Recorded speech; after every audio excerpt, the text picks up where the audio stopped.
Hey everyone, Bainbridge Radio, episode number 403, and it's great news because Big T is back.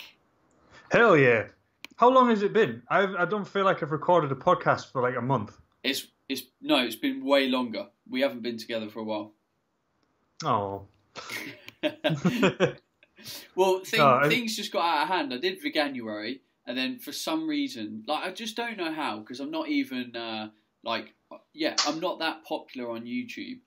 And Sky News, 4Music, radio stations, all sorts of stuff picked up on it. And I was like, okay, fine. And then that meant that we did loads more kind of vegan stuff with different guests and things. And yeah, then you were on holiday, and then it's taken us a while to get back to a Q&A show. Yeah, so the humble brag is, well, I've been too important of recent times to talk to you, Tom, so bollocks to you. Well, to be fair, I've been doing some guest podcasts as well. So I've been on Robin Lee's podcast.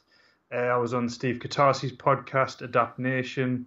I recorded one with Rachel Watson that I think goes live on the 7th of March. And that's on Walk the Talk Live. So I don't need you. I don't need this. There you go. Boom. Boom ting. But today will be about the user once again. And we have got some wicked questions lined up. Although I will raise, just because I do follow you on Instagram, Tom, and I do take a keen interest, you've started actually legit competing in bow and arrowing. Yes, bow and arrowing. That is what the sport is. I am a bow and arrower.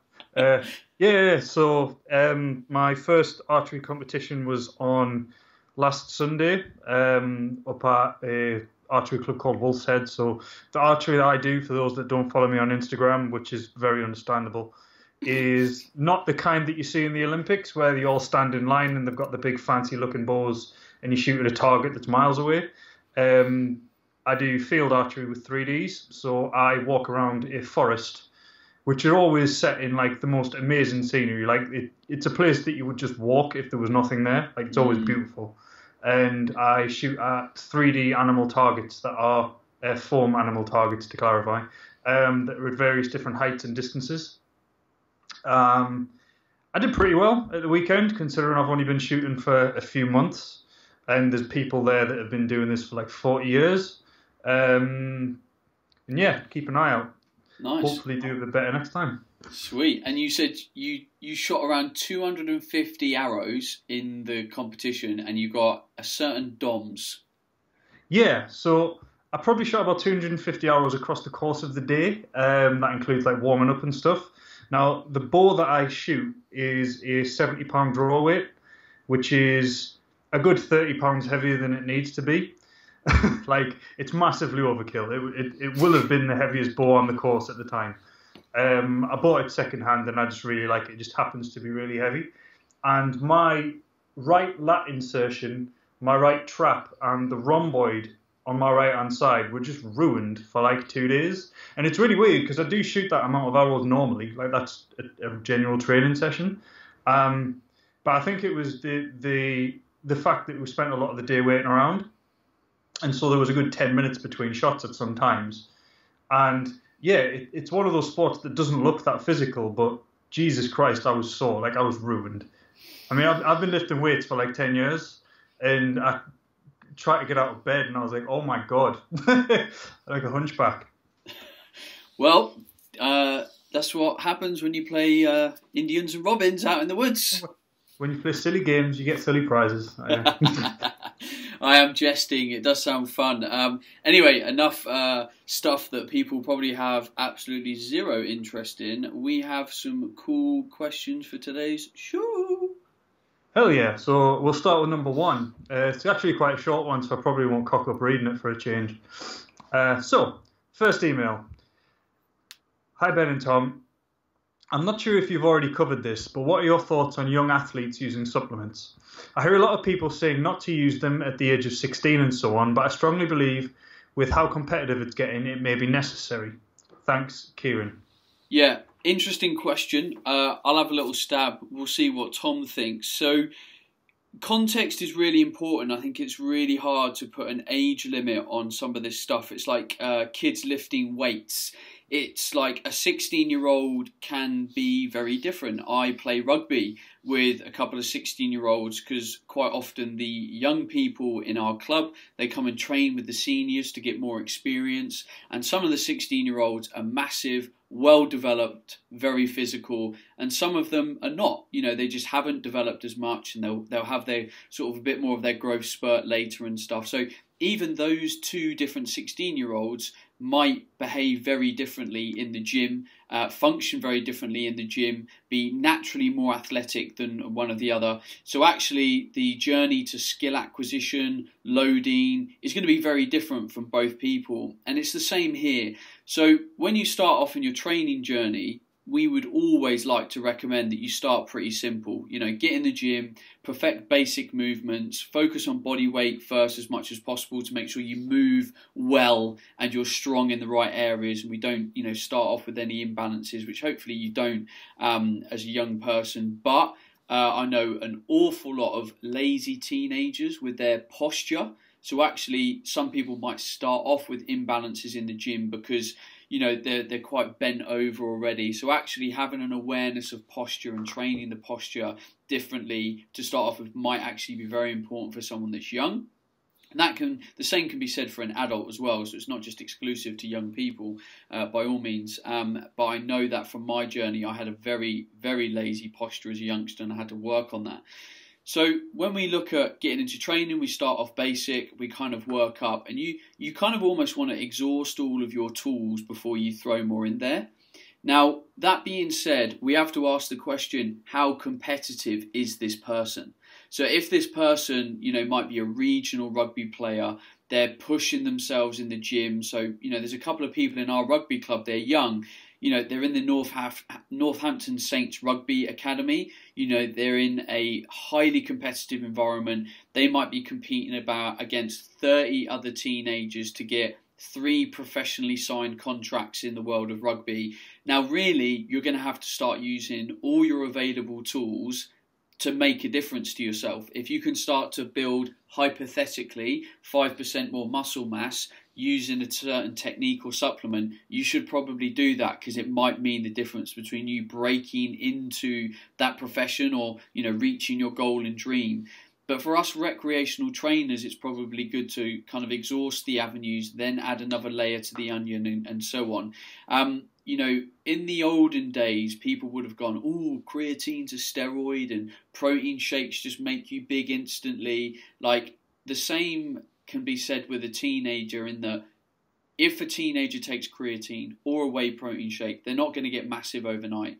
It's not going to turn them into an incredible Hulk. Again, it's another 5-10% tool that they can use. So it's really hard because I can't give a real clear answer here, because context is key. But me and Tom were talking to someone that's in our Facebook community, and his son plays very competitive rugby, and he said, should my son take protein shakes and look at creatine? And I was like, to be honest, probably yeah. Like, he's highly active, really needs to push his calorie and protein load up. He's in the gym, he's training hard, he's way heavier than all his counterparts or peers in his age group. He probably wants to be using those tools. So it is tough to kind of really give you a black and white answer here. Oh, definitely. I mean, it's, as you say, the specific context of how competitive the child is going to make a really big difference. I mean, my friend's partner's daughter, she's now swimming at like a really, really high level. And I mean, she's only 13. But one of the big things that sort of started to make what might be a difference, obviously this isn't a scientific experiment, so we can't tell if this is actually what's made a difference. As you mentioned, a lot of adolescents are quite lazy. And I think this laziness doesn't just come in terms of physical activity. A lot of them are quite lazy with their nutrition as well. Like, if you can get a kid to eat a very healthy diet, you've done very well. And it's probably just as challenging, but from a different angle, when they're an adolescent, because then you're not in charge of all of the food that they eat. And this young girl basically didn't eat protein at all. Her diet was just essentially just carbs. if you served that protein on the plate, she just would kind of pick at it a little bit. She wouldn't really eat chicken, steak, whatever. Oh no, she would eat steak, but you can't afford to give a child steak every day. That's excessive. So he just asked me, and he was just saying, would she be all right taking a protein shake? And there's absolutely no reason whatsoever that you couldn't give a child a protein shake. And when I say child, I'm talking like young children as well. Obviously, you would have to modify the dosage, because if you're giving like a 5-year-old an 80-gram of protein shake, I don't think that's going to cause harm, but it's probably not going to be particularly useful either. But a half scoop mixed in with a bunch of milk and perhaps some like Nesquik or something, so it tastes really nice. There's no reason you couldn't give that to a child or an adolescent. And since he has been including one protein shake per day in her diet, she is saying that she's recovering a little bit better and at times are picking up. Again, I can't say that that's because of the protein per se, but it's probably helped. And I think when you look at supplements, that's the best way to look at them. It's always to supplement your diet and to give you something that you're not getting at the minute that you might either benefit from or need.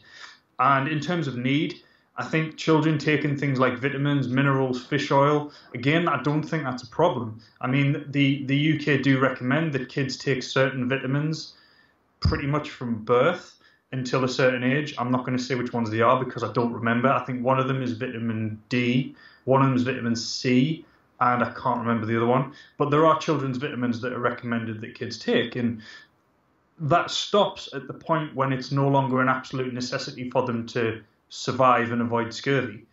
But if you've got someone who's highly active, regardless of age, they need to pay a little bit more attention to their nutrient intake. And so if supplementation is one way that you can help that because you can't get your adolescent to eat their broccoli, then so be it. Like that's fair enough. In terms of creatine, I think my only input that I would say beyond what Ben said, which was that if someone's really competitive, yeah, why not, is as far as I've seen, there's very little to no evidence for the safety of creatine for under 16s.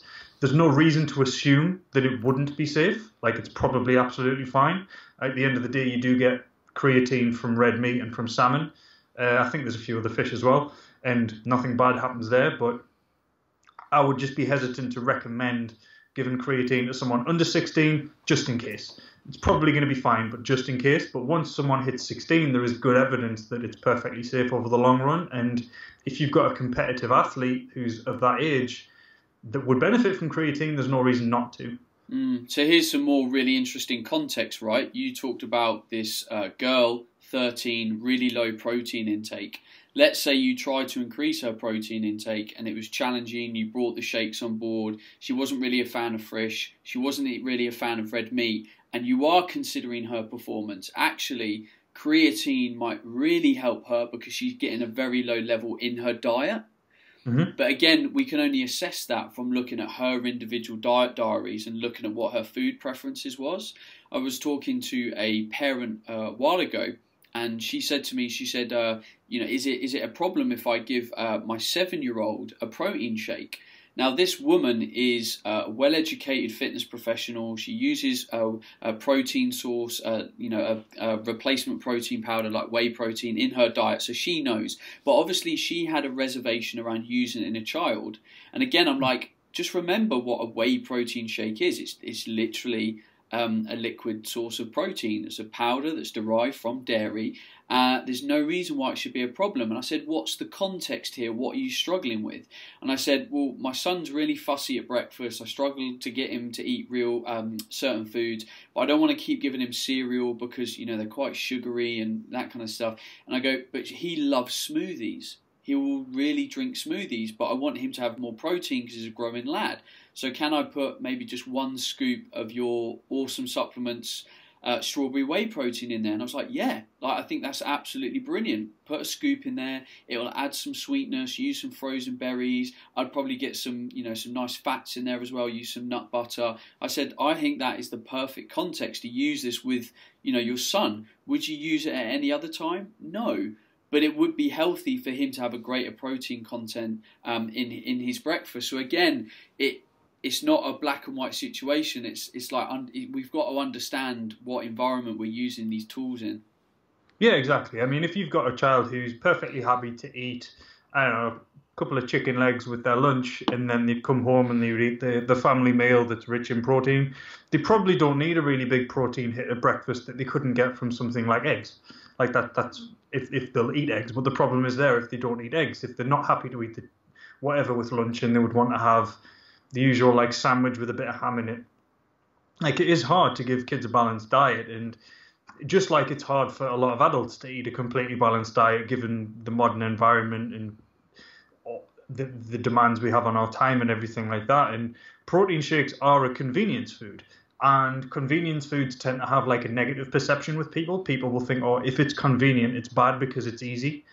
It's you taking the shortcut, it's you taking the easy way out. But if you take a shortcut and you get to the same outcome at the end, then that's a good thing. It only seems to be with nutrition that seems to be considered to be a bad thing. And I don't know whether that's because of you should try really hard, I try really hard. If you take the easy route, then you quit or something like that. But yeah, the convenience of protein shakes and protein supplements and things can't really be denied. And if that makes your life easier, whether you are 30 or 13, happy days. Yeah, so a friend of mine reached out to me the other day and asked me about Huel, which is an all-in-one meal replacement shake. So in theory, protein in there, some fats, some carbs, some vitamins, some minerals. And he said to me, is it bad? And I said, well, what are you trying to use it for? Why? Well, sometimes I'm on the road, I don't want to go into a service station and end up buying some crap. Like, I don't have very much self-control when I'm in that environment. I always end up overeating. I thought about having some fuel in the back of my car with some bottles of water.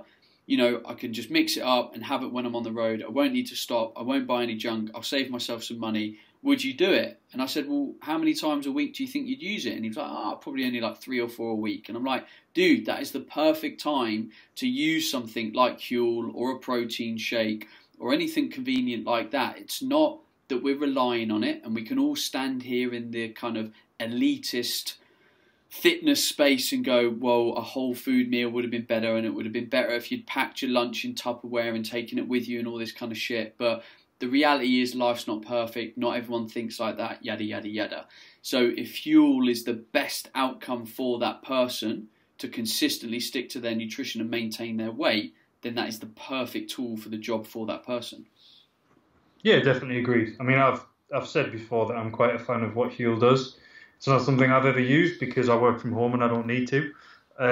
But it would be something that I would recommend to people, or something similar, if they are in a situation like the person that reached out to you. Like, it's an easy way to get the best out of the situation as opposed to the best possible, because, like you say, the situation is what the situation is and you've just got to deal with it. All I would say to finish up is just make sure whatever you buy is as good a quality as you can afford. I think it's important. There's plenty of protein supplements out there that can really be of dubious quality. I've had plenty of tubs that I thought would be a great buy because they were cheap and came in a £5 tub, and actually just ended up making me fart for England. So just do your due diligence on the quality, especially if you're using this in younger people. Find a flavour that they like. Make sure that they warm to it, because you want to enjoy it in the family environment that I talked about with this young 7-year-old having a smoothie. They want to almost look forward to that meal because then we know it's going to be a good long-term behaviour. So just go for quality. If you're unsure, go to our website awesomesupplements.co.uk. We can promise, or I can personally promise, the quality will be standout. But yeah, just do your research. Yeah, I suppose the last thing that I would say on it as well is just when you're talking to your kid about what it is that they're drinking, I would probably avoid saying, oh, this is the good thing for you, it's low in sugar, it's blah, blah, blah. I would say, I would talk about it similar to the way you would talk about Nesquik. It tastes nice, it makes your smoothies better in the morning. I think that's all you need to say until a child's old enough to understand the concept of protein is good for you. And I don't think you really need to go any further than that once that conversation comes up. Yeah, nice. So, email number 2. Hey Ben and Tom, been listening since day dot now, and just want to say I've learned a lot over the past few years, so thank you. That's pretty cool. You got like an OG listener. Mm-hmm. Anyway, to the point. At the beginning of 2017, I went on the keto diet, started exercising a lot, and became conscious of the way I looked. Unfortunately, having a very addictive personality, I became obsessed with the outcome, and overall I lost around 4 stone, which took me into anorexia.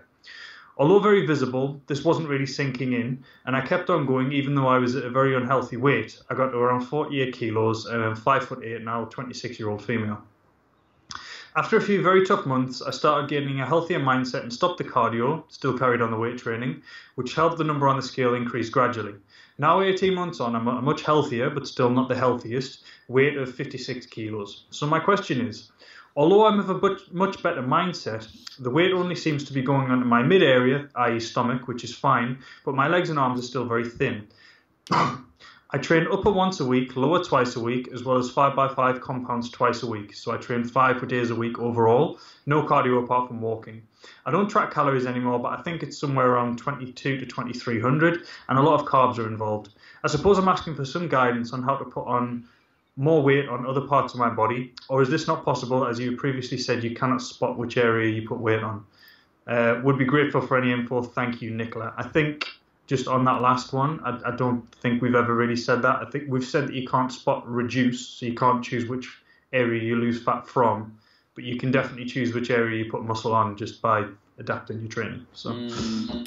Yeah, this is a great question, and honestly, if I was a coach, this is where I would probably start to get very specific with the plan that I had someone on.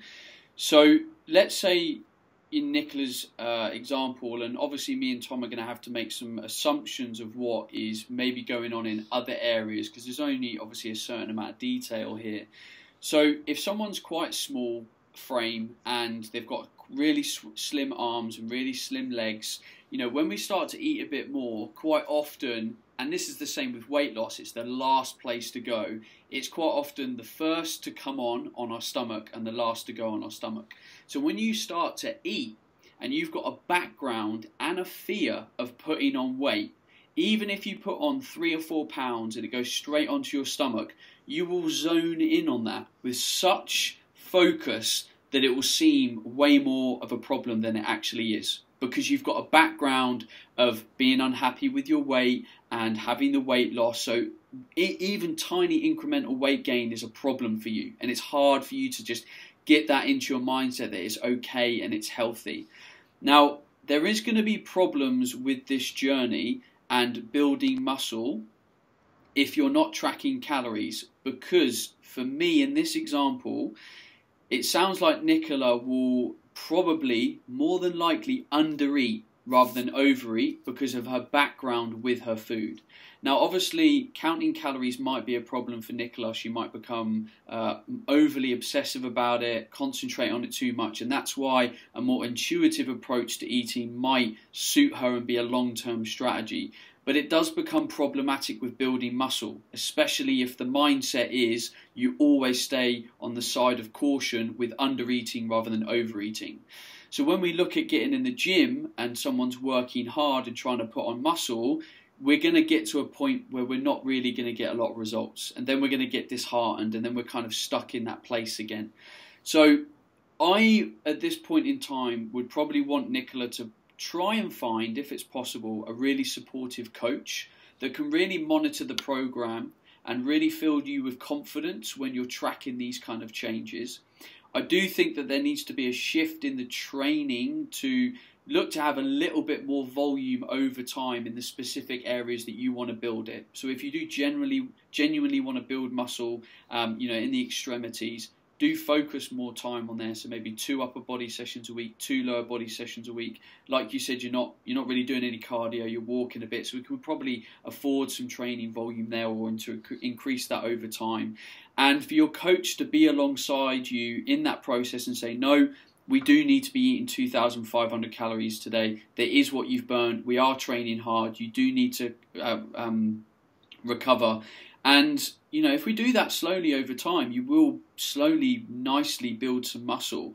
Nicola, you're not ever going to be a person that's going to go quick with this because of your background. You are nervous of putting on weight, and that's absolutely fine. And I think that's why a period of coaching would be quite valuable a valuable investment for you to have someone in your corner and just kind of keeping you in check as you have maybe a few wobbly moments as you go. Absolutely. I mean, to be honest, I don't think I can really add a great deal to what you just said there, because my immediate reaction when I read this before we went live was that this sounds like someone who could benefit from coaching.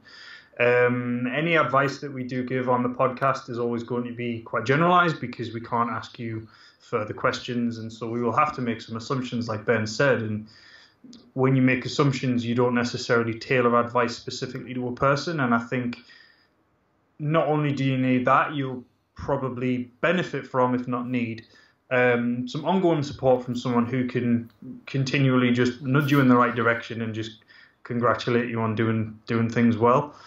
As Ben mentions, it's very difficult to gain weight once you've been in a position of being very, very conscious about the way that you look and trying to get down to as low as possible, because any weight that you do gain, you're going to perceive as being a bad thing. Even though part of your brain wants to gain weight, part of you wants to think, well, if I do gain weight, if I get a bit heavier, if I get a bit more muscular, if I see the number on the scale go up, then that's a good thing. There's a difference between knowing that academically and actually believing it and embodying that advice. And getting over that hurdle into the second bit takes a lot longer than most people think. So one thing that I did notice here that I do think I could probably add to the conversation is this only really started in 2017. And so we're talking 2 years. So you went on this journey of going a little bit too far with your health and fitness, shall we say, to the point where it wasn't healthy anymore and you probably weren't that fit. And you lost an awful lot of weight. And now 18 months on, you're a much healthier weight, but you are still quite light. For me, if this was diagnosed anorexia, or if this was genuine, whether it was diagnosed or not, and not just I was a bit too lean, which I fully believe that it is, your recovery is going to take a little bit longer than 18 months. In some cases, it often does. And that doesn't mean that your physical recovery will, but your mindset towards food and your mindset towards the way that you look will take a long time to recover. You need to allow yourself the time that it takes. And that's not, it's hard to predict how long it'll take, because it's always going to depend on the individual. It's always going to vary based on your circumstances, your personality, etc., etc. But this is going to be something that takes a while. So I suppose the only thing that I really want to say is that just allow yourself that time. Try not to get frustrated. And it sounds like you've made an awful lot of progress. Like, you've put 8 kilos on. That's good going. Like, you've done really well. And if you feel a little bit uncomfortable in your body, that's okay. It's something that will get better over time. And you just need to allow that. And if a coach can help that, which I think it will, then it'll increase the rate at which you can actually achieve something that you could call permanent recovery. If you're looking for a coach and you can't really find someone, please do drop us another email. You can reach Ben at the email that you emailed this to. You can reach me at tom@bencoomber.com, and we'll be able to point you towards somebody that might be able to help if you can't find someone in your own circles. Yeah, great advice, dude. I don't know what Tom thinks of this, but when you look into the future and you see your future self, what you're working towards, what your body wants to look like and perform like and feel like. Let's say, for example, you're in a gym. It's quite a lonely gym. It's quite aesthetic based. So I'm gonna, let's just say you're in a budget gym and everyone in there seems to be quite selfish and keeps themselves to themselves, and everyone's in vests and doing their own thing. If in 2 years' time you see your body as something different to what you generally see in that gym, I'd like you to leave that gym. And if that gym that you need to be in to stimulate your future self looks something like a CrossFit gym. So for example, one of the reasons I like environments like a CrossFit gym or a strongman gym is because it's not really about aesthetics. Don't get me wrong, the people there want to look and feel good, but they're equally as fueled by their physical performance. So you'll see people in a CrossFit box that have got their top off, they're flying around everywhere, they're sweaty, and they're not the leanest people in the world. Don't get me wrong, most people will probably look at them and go, yeah, nice one, pretty awesome shape, dude. But they're not super lean. And the reason why I think that's nice and important for you is you might go into that environment and it starts to normalise that it's okay to carry a bit more padding. and that you'll look up to this person and go, that's awesome. That woman's training. She's got her top off. And yeah, actually, you can see that she's got 2 kids, but she's not bothered about it. She feels great. She's performing well, and she's lean enough. She feels confident. And over time, that perception of self is going to rub off on you. And this is where I think environment's really key. So if you see your future self maybe performing a bit more like a CrossFitter or a strong person or a powerlifter or whatever, maybe it's time to find a new gym or a coach that's experienced in that realm, because it will start to rub off on you. Because if you're trying to go one place and all the people in your environment, which is your gym, is currently training not in the way that you want to be in the future, you'll be held back. That little monkey on the shoulder will be there going, oh, don't do that, because that guy over there is normalising the fact that he's over-criticising his body and looking at it from a very aesthetic angle, and you know that long-term, that's not where you want to be. Definitely. The other side of that as well is if you're surrounded by messages about fat loss, because that's what the fitness industry talks about the most, just remember that those messages aren't for you. And so any information that you read that's about reducing calories, choosing meals that are lower calorie because that'll help, how you can get extra steps in to burn extra calories, just always have that little voice in the back of your mind that reminds you that that's not aimed at you. Your situation is different. And if you can surround yourself by messages about increasing performance, increasing health, getting stronger, or whatever metric you want to put on it, you'll benefit an awful lot more from that kind of content. It's something that I don't really talk about on the podcast, and it's something that I did mention way back in my first ever episode. But I had a similar period in my life, and 2 of the biggest things for me in terms of recovery were, first of all, focusing a lot more on performance than aesthetics. Don't get me wrong, when I was performing at my best, people would comment that I look good, so that the 2 do definitely go in hand. And secondly, it was just following more fitness personalities that talked a bit more about that kind of thing. So an individual called Alan Thrall, who runs Untamed Strength on YouTube, he's a great source of information, but focusing on people who are just talking about getting stronger and improving their performance can make a massive difference, because your environment and your online presence and the stuff you see on social media is part of your environment. It changes towards viewing the thing that you're trying to achieve as a positive, as opposed to always being surrounded by talk about fat loss, because that tends to be what is spoken about the most.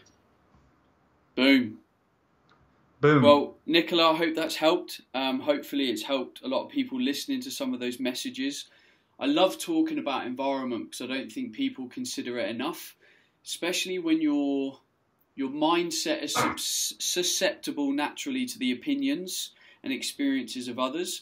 You need to make sure that you are around the right people, so you're getting the right kind of inputs from their experiences and opinions. And sometimes it's just about knowing yourself and making the brave step to move into a different environment, so that you can just essentially be your best self. Yeah, and I mean that thing of, if you're susceptible to the messages of others, some of us like to pretend that we're not. But I've recently been rereading a book called The Righteous Mind by Jonathan Haidt, and one of the things that he brings up with us, which I think is really important to keep in mind, is that in research, the only people who genuinely aren't bothered about the perceptions of others are people who have psychopathy. It's psychopaths. Some of us will say, oh, I don't care what other people think, but if you get put into research conditions, they can set up situations that indicate that actually you do. And so everybody cares what other people think. Everybody is influenced by their environment, and everybody does care about the messages that they're receiving. Even if you don't necessarily act upon it directly, all of the messages that form the background noise of your lifestyle do sink in, and cultivating that towards something that you do want to achieve seems almost like a waste of time, but it's exactly the opposite of that. It's one of the best things that you can do if you are someone that consumes a lot of media or anything like that. Love that. Love it. Right, last question, Sam. Last one. So, hi Ben. I thought an interesting topic that you haven't covered, which I would be interested to hear your point of view on, is cravings. Whether it is food or drink, How would you recommend people go about dealing with cravings, embrace them, or substitute them with something? Like many people I know crave food and drink, and I'm unsure if I should fight. No, like many people, I crave food and drink, and I'm unsure if I should fight this urge with something else, not that I know what, or I should just eat it in moderation. Anyhow, I reckon cravings is something that you could elaborate on, and I would love to hear your perspective. Cheers, Jose. So, when I talk and I deliver sort of education around nutrition, I always implore people to stand back and really identify what the root cause of a problem is. So when we take something like cravings, sometimes we can say to ourselves, oh, I've got a craving. Is it because I want to eat that food? And it might be that. It might be that you enjoy a food, you just want to eat it. Let's say it's peanut M&Ms. Everyone loves them, unless you've got peanut allergy, obviously. Anyway, so cravings, it's like, okay, let me rule out some of the factors that might lead to cravings. And there are lots. So a craving might be because you're not sleeping very well and your body is just tired and it's craving sugar and caffeine and just anything to make it feel better. You might be training really hard in the gym and you're not eating enough. So your body's literally craving high calorie foods because you're not feeding it enough. It could be that you're really stressed and quite mentally fatigued, and actually you're craving foods because that's enjoyable for you. It's a moment in your day that you can control, and you just kind of you want it. You feel like it's just going to sort of pick you up and make you feel momentarily better, and it will. It might be that you haven't eaten for ages and your blood sugar's low and you're craving some food because you need to bring your blood sugar up. So there's lots of reasons that we can crave. Now, once we've been through maybe those 4 points, and Tom might like to add some more, once we do that, we can then start to actually create a strategy around resolving that craving, because there's now a bigger picture. So for example, if it's sleep, well actually the craving isn't a problem, it's the sleep that's the problem, and now we need to fix the sleep. And actually it might not be sleep as a generalized problem, it might be a mindset problem, because you lie in bed and you've got a really busy mind and you find it hard to quieten your mind to get to sleep. So now we've gone from cravings to sleep to anxiety before going to bed. And this is the important step people need to go through to identify the root cause of the problem, because otherwise you won't get to the root cause of the problem. You'll keep asking different people and asking the wrong questions because you haven't gone deep enough kind of to start with. I think that's a really valuable point. Any issue along the lines of cravings, things like this, we need to bear in mind that there's not one reason why you crave stuff. And so the first step towards going about dealing with cravings is understanding why it is that you're craving something. The three reasons that I scribbled down while you were talking there, all to do with Pavlovian or classical conditioning. So classical conditioning is that thing where if you've got something that you like for reasons that are not learned, so evolutionary reasons, in this case, humans like sugar, salt, fat, starch, and free glutamate, which is a proxy for protein. Like, you're evolved to like those things. You just like them. It's how you are.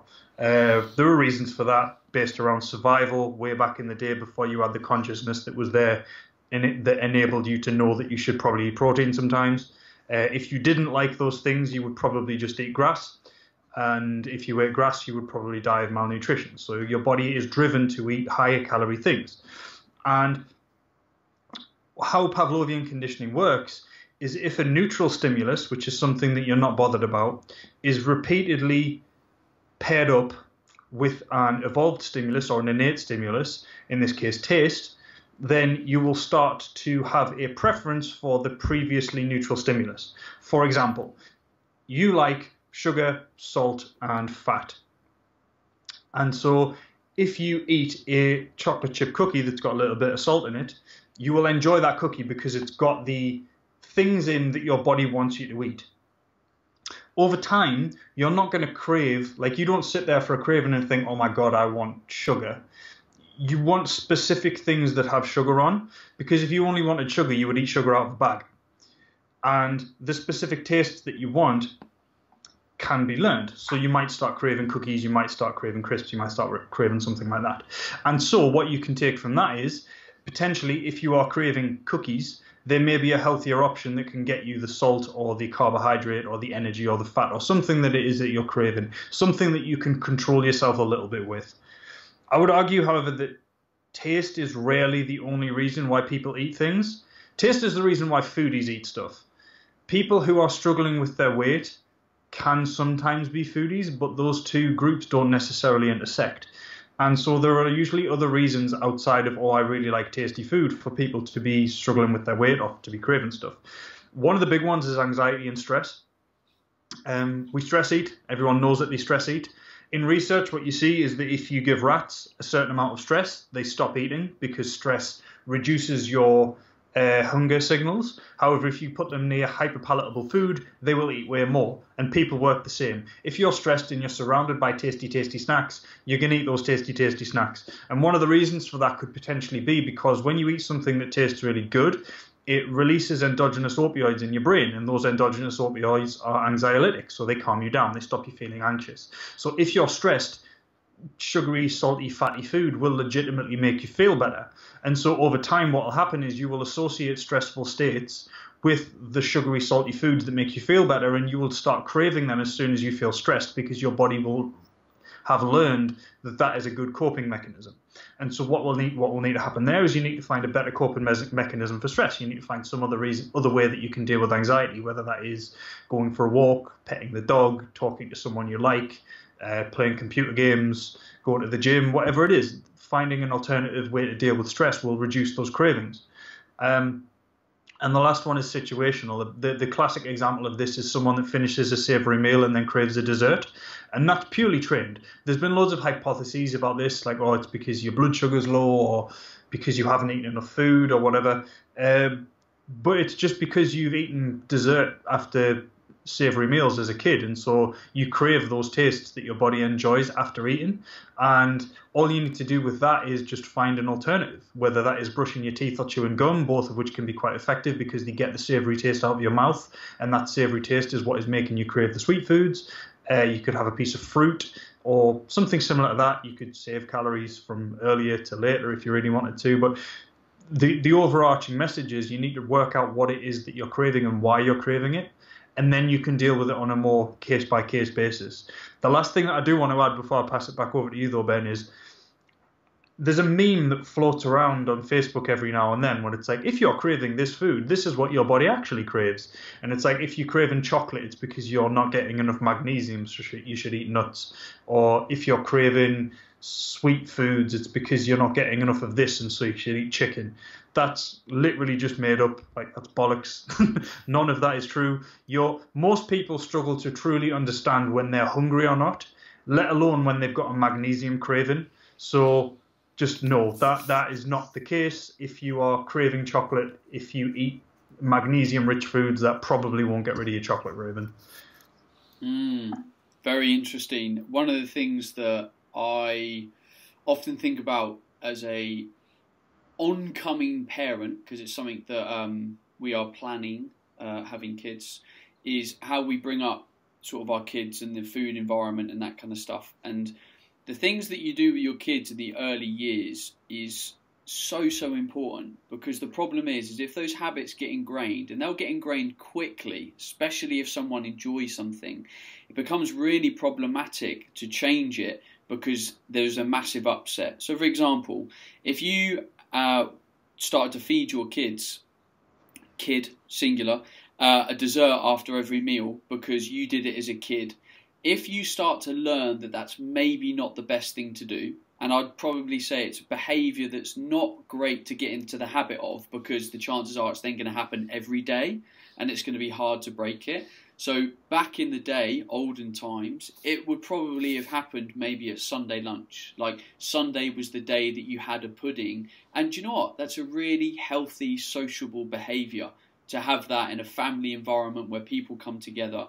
But in the world that we live in, where we can most of the time have a pudding whenever we want it because they can be cheap, easily accessible, etc., and they're tasty, if you at a young age start to say, okay, well, little Johnny, we're going to feed him pudding because I like pudding and Johnny likes pudding. If later on you're gaining weight, the family's got some unhealthy habits, you try and change that, there's going to be an absolute stink from Johnny because you're now taking away his really tasty pudding, and actually that's probably the favourite part of his meal, because who wouldn't want a hyper palatable tasty dessert when they've just eaten their salmon and broccoli, and actually the cheesecake that they got was way tastier, or the Muller light yogurt or whatever.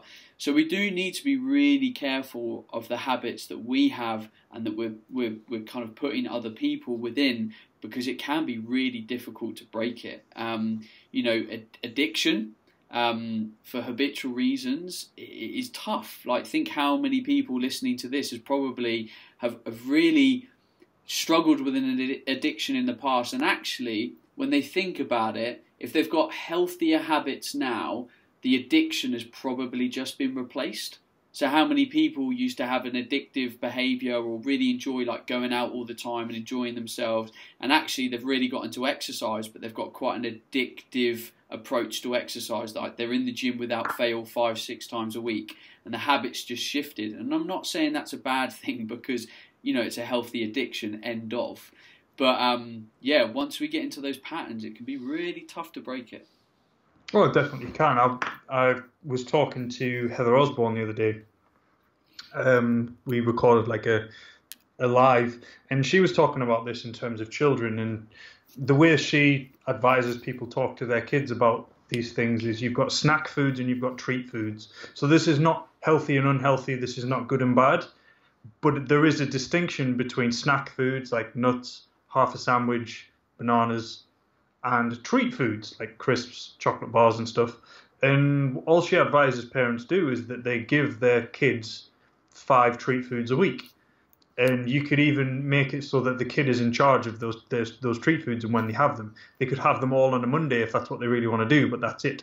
And it teaches them budgeting as well as anything else. But yeah, exactly as you say, if you've got these habits ingrained, they can be quite hard to break, but that doesn't mean that you can't break them. What Jose said here is, what should I do about it? Should I embrace them, substitute them with what? Should I just try to eat in moderation? And it's kind of hard to say because there's not really one answer. I would say if you've got a relatively healthy lifestyle and you're really focusing on not eating the chocolate, the cookies, the crisps that you enjoy, eating it in moderation will potentially alleviate those cravings, because when you'll have certain times in the week when you really want a bag of crisps.